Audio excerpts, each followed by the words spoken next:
amores e minhas amoras, como vão vocês? Tudo bem por aí? Todos em casa? Eu sou a professora Priscila, sou professora de redação e hoje nós vamos fazer a análise de uma redação do Enem, apresentando as principais características, apresentando a importância da tese no parágrafo de introdução e mostrando para você, aluno, para você candidato a uma vaga numa universidade pública, a necessidade de você selecionar bons argumentos. Você tem que pensar que você vai reunir para aquela redação do Enem os melhores argumentos que você foi copilando, né? Foi juntando, foi amadurecendo ao longo da sua formação educacional, ou seja, ao longo de todos os anos que você está em sala de aula, e fazendo uma seleção daqueles que você vai julgar mais adequados, mais pertinentes para a defesa da sua tese. Então, é como se você pensasse da seguinte forma: pense, crie a seguinte metáfora. Você é um cantor, você é o Roberto Carlos, e você vai fazer um show que você imagina que esse show é o show da sua vida. É aquele show que você quer deixar marcado na vida de tantas pessoas que vão participar ali contigo desse show. Imagina o Roberto Carlos com tantos anos de experiências, com tanto repertório musical. Quais músicas você acha que ele vai selecionar para aquele show em especial? Certamente a sua resposta é as músicas que ele julga mais interessantes aos olhos do público. Porque o que ele quer? Ele quer persuadir aquele público. Então é justamente sobre isso que eu vou falar a partir de agora com você. Você é o Roberto Carlos da sua redação. Você é a pessoa que tem que selecionar os melhores recursos argumentativos, as melhores ideias, atendendo a norma culta, né? Fazendo uma redação com uma estética clara, uma estética bonita, uma estética boa, para que assim você seja muito persuasivo aos olhos do seu leitor, tá bem? Então, hoje nós vamos falar sobre isso. Por que eu peguei a redação de 2017? Peguei a da 2017, depois eu vou pegar de 2018, depois eu vou pegar de 2019, para que a gente consiga perceber as principais características dos anos anteriores nas redações daqueles alunos que tiveram as melhores notas. Nesse primeiro momento, eu quero falar para você sobre quais recursos argumentativos farão maior diferença. Conforme você pode ver aí, ó, uma boa argumentação passa por prévias atividades do autor da redação, envolvendo a seleção, o relacionamento, a organização e a interpretação de fatos, de opiniões que possam contribuir com a sua defesa de tese. É a metáfora do Roberto Carlos que eu acabei de fazer para você. Ou seja, cabe a você selecionar essas melhores, esse é o melhor repertório baseado em dados filosóficos, dados históricos, dados literários. É muito importante você se lembrar do seguinte: o seu leitor, ele é formado em letras, tudo bem? O seu corretor é formado em letras. Então, muito provavelmente, quem é formado em letras gosta ou tem muita afeição à área de humanas e de linguagens. Trazer um dado literário, trazer um dado da atualidade, trazer uma personalidade. Você que é meu aluno que faz minhas personalidades, meus desafios de personalidades aí todos os dias e todas as semanas para os temas de redação, vocês estão cheios de atualidades. Muito provavelmente nós, da área de linguagens, vamos ficar cedidos frente a este seu poder de persuasão. Aí embaixo eu coloco para você. Esse poder de persuasão pode ser construído por maneira de comparação e contraste, como argumento de autoridade, com exemplificação, com causa e consequência, com enumeração, com citação direta, com citação indireta. Eu já expliquei isso aqui para vocês. Ou com metáfora, com exemplificação com base em dados da realidade, com base em filmes fictícios também. Mas, claro, entre um filme fictício e um filme que aborda uma realidade, o filme que aborda uma realidade vai ter muito mais peso, vai ter muito mais poder de persuasão aos olhos do seu leitor. O que eu quero chamar a sua atenção nesse momento é o seguinte: a gente nunca sabe antecipadamente qual é o tema do Enem. Não é verdade? Pois é. Para isso, quanto mais recurso sociocultural você tiver, quanto mais elevado for o seu arsenal de ideias, melhor. Então, a gente nunca pode ir bitolado para uma prova pensando assim, este ano está acontecendo a pandemia, está acontecendo o coronavírus, então o tema vai ser coronavírus. Quando você, aluno, candidato, vai para uma prova, quer seja do Enem ou de um vestibular, com um tema já pré-estabelecido, por isso que eu, Priscila, rotineiramente, nas vésperas do Enem, eu falo para os alunos, me deixem, não vão me perguntar qual é o tema que eu acho que vai cair no Enem. Porque eu falo de temas possíveis ao longo do ano inteiro. Agora, se eu, Priscila, na véspera do Enem, falar para o meu aluno, uma semana antes do Enem, um dia antes do Enem, eu acho que o tema é este, aquele aluno ele vai crente que o tema é aquele que a professora abordou. E aí ele vai chegar na hora da prova, ele se depara com o seguinte recorte: os desafios para a formação educacional dos surdos no Brasil. O que esse aluno vai fazer? Ele vai acabar pegando aquele recurso. Vamos imaginar que a professora tenha falado que, na opinião dela, que não foi a que elaborou a prova, assim como não sou eu que elaboro a prova, o tema vai ser mobilidade urbana. Você se depara com o tema os desafios para a formação educacional dos surdos no Brasil. Neste momento, há uma grande quebra de expectativa. E você se sente frustrado porque você colocou na sua cabeça aquele determinado tema e você chegou lá e o tema era sobre esses desafios para a formação educacional dos surdos no Brasil. Opa, deixa eu voltar aqui.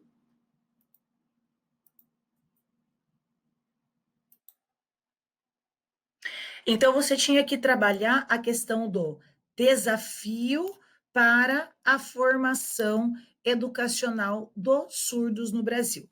Na ocasião, muitos alunos me questionaram, Pri, mas eu podia usar a palavra surdos? Sim, claro que sim, até porque já estava no próprio recorte temático, sem prejuízo, sem perda nenhuma à sua dissertação. Um fato muito importante é que você não poderia se esquecer, era o do recorte da questão no Brasil. Então, o tema, todos os parágrafos, o aluno tinha que falar sobre esse desafio que é formar dentro das escolas brasileiras as pessoas que têm esse tipo de problema, né? Esse tipo de deficiência, tá bem? Então, vamos lá. O que eu sugeri na época para os alunos, e eu vou dizer para vocês que seriam bons argumentos que vocês poderiam ter colocado naquela redação daquele tema. Durante o ano todo, eu mostrei para os meus alunos aqui, dentro dos desafios, alguns dos recursos que estão aqui, que eu vou mostrar rapidinho para vocês, mas rapidinho, como forma só de aguçar a sua curiosidade, para que você faça pesquisa a respeito e perceba como que esses exemplos, quer seja de filme, de autor, de filósofo, né, de um curta-metragem, como tem aí, eles poderiam auxiliar diretamente na defesa da sua tese. O primeiro é esse aqui, ó, Como Estrelas na Terra. É um filme, se eu não me engano, é um filme indiano, não me lembro de direito se é indiano, mas eu acho que sim. É um filme indiano que mostra a importância de um professor que encontrou em sala de aula, dentro de uma escola totalmente rígida, um menino, uma escola interna, inclusive, um menino que tinha alguma disfunção, por exemplo, uma dislexia, um caso de dislexia. E como esse menino, ele era segregado do corpo social, ou seja, ele era segregado dentro da escola, quer seja pelos diretores, quer seja pelos colegas, pelos demais professores, e em casa a mesma coisa, tanto que os pais encaminharam esse aluno para um colégio interno. E aí a importância do professor para com aquele aluno, olhando as suas particularidades, olhando como aquele menino era um menino diferenciado dos demais e como que ele estava sofrendo por ser negligenciado, por ele ser um pouco diferente dos demais. Como que o professor conseguiu persuadi-lo? Por meio da arte, e aí eu não posso falar muita coisa, mas então eu vou estar contando e dando spoiler de todo o filme para vocês. Se você tiver a oportunidade, assista Como Estrelas na Terra. É um filme que fala sobre educação, que fala sobre professor, que fala sobre dificuldade de aprendizagem e como é importante que o professor esteja muito atento a este aluno, a este universo de alunos, para que esse professor consiga salvar a vida desse aluno, que foi o que esse professor fez no filme. Aqui ao lado, eu tenho para vocês, apresentando para vocês, a socióloga e filósofa contemporânea Viviane Mosé.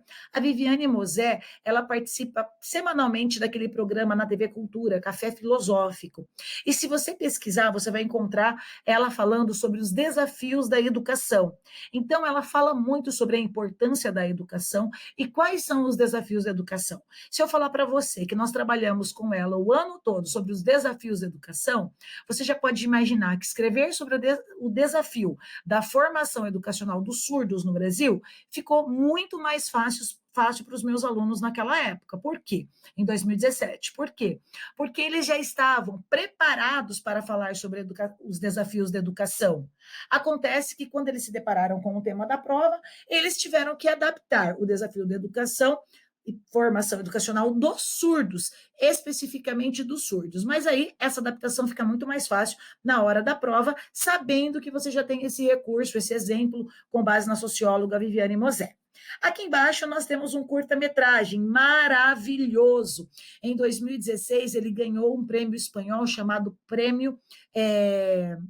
Esqueci o nome. Vou lembrar, na hora que eu lembrar, eu falo para vocês, tá? O nome dele é Cuerdas, ele ganhou, esqueci o nome, tá? Ele ganhou um prêmio na Espanha por ser um dos curtas-metragens mais envolventes. O nome dele é Cuerdas. Ele lembra, ele retrata, na verdade, uma menininha, Maria, quando essa menininha conhece um amigo que tem também uma limitação motora, no caso, várias limitações, e ela se torna amiga e como ela consegue transformar, dentro daquele curta-metragem, é claro, a vida do seu amigo durante o tempo que eles estiveram juntos. Então, a importância de todo o contexto escolar, a importância de toda a comunidade escolar para auxiliar não só na formação educacional, no caso, mas também na questão do ambiente escolar, fazer com que esse ambiente escolar seja muito mais acessível a todas as pessoas, independente de limitação ou não.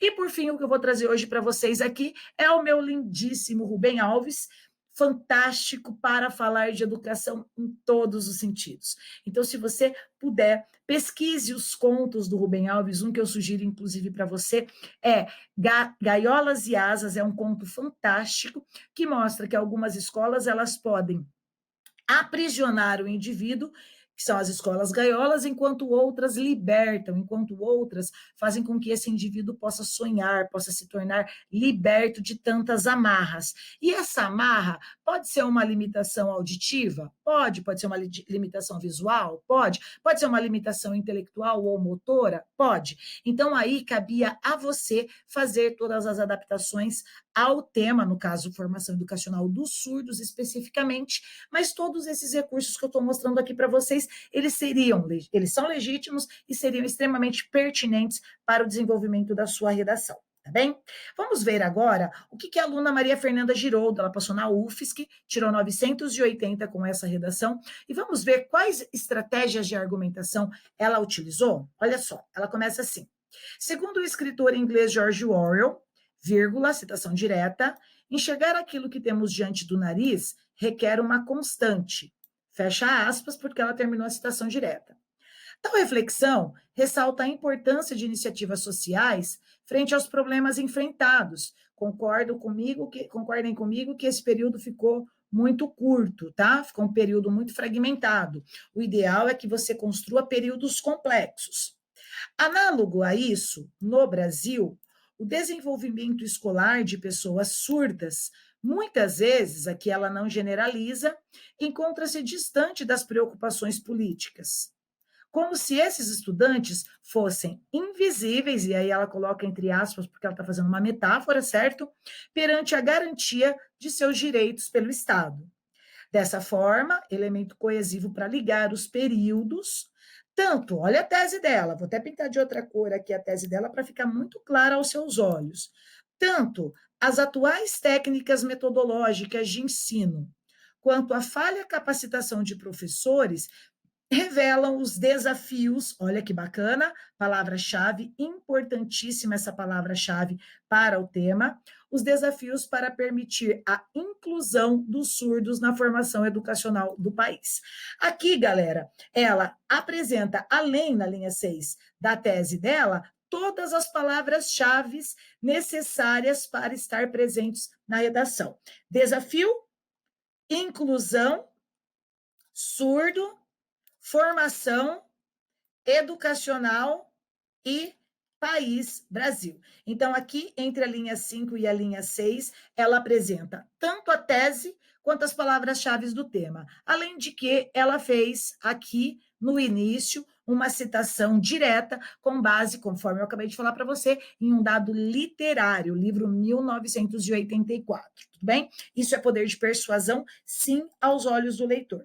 Aí ela continua.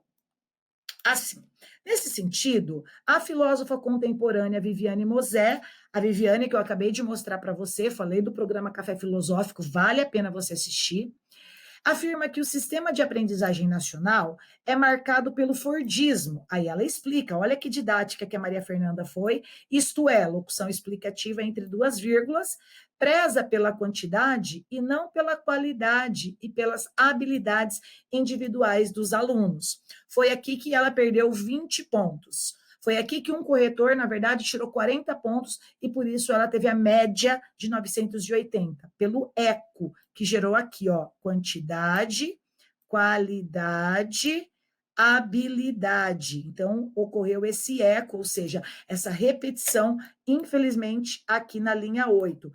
Que eu me lembro, tem mais um probleminha aí. Ah, Prêmio Goya, lembrei, Prêmio Goya era o nome do prêmio que o curta-metragem Cuerdas ganhou, tá bom? Eu sabia que eu ia lembrar. Bom, não tinha tanta certeza, mas ainda bem que eu lembrei. Vamos lá. Assim, essa educação de massa, que é o que a Viviane Mosé, filósofa, trata dentro dos desafios da educação, é capaz de segregar os deficientes físicos, deixando-os sem qualquer instrução formal. Semelhante a isso, então ela estabelece uma comparação, é essa a característica, é esse o recurso argumentativo que ela traz para cá, a falta de materiais didáticos adequados aos surdos, como aulas com conteúdo e animações visuais e de libras, demonstram a necessidade de mudança nas escolas, principalmente de ensino fundamental. No caso, ensino fundamental teria sido muito melhor se ela tivesse colocado ensino fundamental com letras maiúsculas, tanto o ensino quanto o fundamental.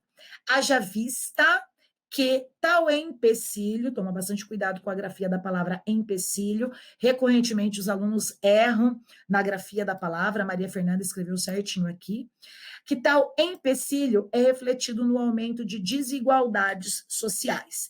Então, vejam, ela defendeu a tese, ela trouxe as palavras-chave para o tema e ela apresentou um recurso argumentativo de uma socióloga que trata justamente sobre qual tema? Sobre os desafios da formação dos alunos no Brasil. O que a Maria Fernanda fez? Ela adaptou no Enem a realidade dos surdos, que era o tema proposto naquele ano. Não se esqueça, Maria Fernanda tirou 980 e, inclusive, passou na UFSC, tá joia? Outro, sim, elemento coesivo para ligar os parágrafos, é perceptível o preconceito vivido pelos portadores de necessidades auditivas nos próprios colégios, nos quais, em grande parcela, mais uma vez, perceba que ela não generalizou, que é muito bom, encontram-se educadores desprovidos de preparo para lidar com tal deficiência. Isso indica, e aqui ela se posiciona mais uma vez, lastimavelmente, entre vírgulas, a insuficiência de cursos de licenciatura para com a didática plural. Aí ela explica, entre a locução explicativa aqui, ó, ou seja, locução explicativa, aquela abrangente do viés inclusivo. Então, isso que é uma educação plural, ela é didática e explica aos olhos do leitor dela. Desse modo, elemento coesivo para ligar os períodos, nesse caso é o terceiro período do parágrafo dela. No filme indiano, Como Estrelas na Terra, o que eu acabei de sugerir para você, é ilustrada a dificuldade de aprendizagem de um garoto disléxico. Veja que ela está sendo didática ao explicar para o aluno, para o leitor, quer dizer, o que se trata, qual que é a abordagem do filme, ou seja, ela está tornando o recurso dela produtivo. E a superação dela a partir de habilidades artísticas de aprendizagem, identificadas por um único professor. Foi o que eu acabei de explicar resumidamente para vocês com relação a essa redação, com relação, na verdade, ao roteiro do filme, certo? Aqui ela contextualiza, ó, análogo a isso, ou seja, estabelece uma analogia, uma comparação ao filme. Na realidade brasileira, porque o tema era a realidade brasileira, a negligência sofrida pelos estudantes surdos é também fruto da falta de profissionais, como a do longa-metragem. Qual longa-metragem? Como Estrelas na Terra, que foi o exemplo que ela trouxe para ilustrar este parágrafo, dedicados a desenvolver os talentos individuais dos alunos. Bom, meus amores e minhas amoras, neste momento, eu acabei de mostrar para vocês os 3 recursos argumentativos que ela usou. 1, dado literário, com George Orwell. 2, que foi no primeiro parágrafo de desenvolvimento, a socióloga contemporânea brasileira Viviane Mosé, o que demonstrou um repertório sociocultural elevado, e agora ela finaliza a argumentação dela com um filme fictício, porém que ilustra realmente a realidade de sala de aula de muitos jovens que, infelizmente, em virtude, inclusive, segundo a tese dela, da falta de capacitação desses professores para enxergarem as limitações desses alunos, então como o universo de alunos acaba sofrendo frente a essa falta de capacitação do corpo docente em sala de aula. Então ela usa um filme baseado numa história fictícia, mas que tem total relação com o tema. Vamos ver como ela termina a redação? Ela conclui assim: portanto, elemento coesivo, em primeiro lugar, ela estabelece uma enumeração. O Ministério da Educação, na ocasião, era o Mendonça Filho. Quem era meu aluno na época se lembra que eu falava para os alunos a importância de se memorizar o nome dos ministros para conseguir detalhar mais, né, a conclusão. Deve incluir na matriz curricular das faculdades de licenciatura um período de curso dedicado à didática inclusiva e, por intermédio de estágios em escolas sem adaptação aos surdos, iniciar um processo de transformação metodológicas, sobretudo nos colégios públicos. Como resultado disso, então, ela já coloca o efeito social, tendo em vista que aqui, entre a linha 21 e a linha 24, ela já tinha apresentado quem deve fazer, o que deve ser feito e como, para quê. Como resultado disso, então, as técnicas de ensino voltadas para a educação plural, aquela que ela conversou no corpo do texto, serão difundidas, amenizando a exclusão social desses indivíduos. Além disso, o elemento coesivo, tal órgão, qual é o órgão? O Ministério da Educação, junto às prefeituras, pode incentivar e ampliar aulas de arte de Libras, a partir de oficinas e dinâmicas escolares, a fim de reconhecer as reais necessidades e individualidades. Ocorreu mais um eco aqui com idade e idade, conforme você pode ter percebido, dos alunos surdos, e assim incluí-los com igual dignidade nas escolas. Dessa forma, elemento coesivo, o efeito social será de enfrentar o desafio social de enfrentar tais desafios e enxergar essa luta constante, semelhante ao proposto por Orwell, serão alcançados. Conforme você pode ver, e você que é meu aluno sabe que eu sugiro muito que o aluno comece com recurso argumentativo e finalize retomando esse recurso argumentativo, porque isso vai gerar o que no seu texto? Vai gerar unidade textual, linearidade entre as ideias. Não se esqueça dos 5 elementos necessários, que eu já falei em outra oportunidade aqui para você, fundamentais para você ganhar nota máxima, 200 na competência número 5, e se sobrar um espacinho, como dela sobrou na linha 29, estabelecer uma pequena retomada com base em algum elemento do corpo do texto. Bom, por hoje é só. Eu espero que você tenha percebido quais recursos e como foi feita uma ótima seleção para o poder de persuasão da aluna ser elevado, e está aí o resultado, um corretor deu 1.000, outro corretor 960, na redação dela de 2017, sobre os desafios da formação educacional dos surdos no Brasil. Resultado final, 980, e aprovação na UFSC, que era o lugar onde ela tanto desejava estudar. Tá bem? É isso que eu espero para você, que você saiba, antes de mais nada, selecionar e sempre que puder, todos os dias, elevar o seu repertório sociocultural para que você tenha muitas ideias interessantes para conseguir selecionar bem no dia da sua prova do Enem. Tá joia? Um beijo e até o próximo, galera!